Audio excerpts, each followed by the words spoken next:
Thank you, Mr. President.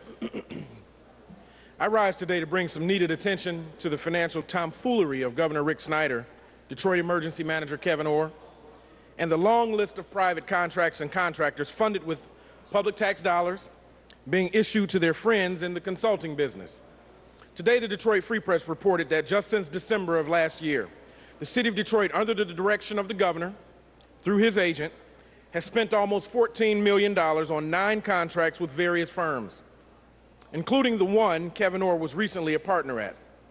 Under this regime, city and state taxpayers are paying Ernst & Young for a financial restructuring advisor to develop a long-term financial plan for the city with a price tag of $6.6 million.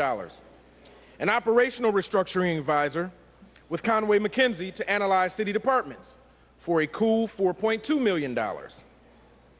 An operations advisor from Plant Moran to improve property tax and assessors' offices for $3.3 million. An actuarial advisor from a firm called Milliman to study pension costs for nearly $400,000.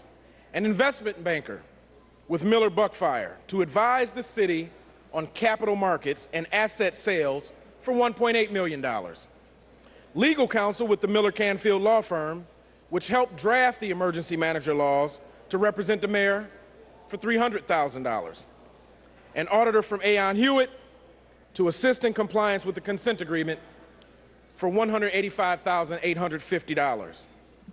An auditor with Kessler and Associates for another $350,000. And perhaps most egregiously, there is a contract for legal counsel with Kevin Orr's firm, his former firm, Jones Day, to negotiate with the very same creditors that they represent, the same big banks. Mr. President, is it appropriate to ask for a little decorum in the chamber, please? Members, please keep the noise down. Please proceed, Senator. To negotiate with the very same creditors that they represent, the same big banks that have wreaked havoc in Detroit and all across the country and were bailed out with our taxpayer dollars after the economic crash several years ago. This contract runs $3.35 million with a cap on fees to be lifted if the city enters into bankruptcy. Could this $14 million in consultant fees be better used putting police on the streets, demolishing blighted buildings, replacing the money SimCog took from DDOT at the governor's direction? Absolutely.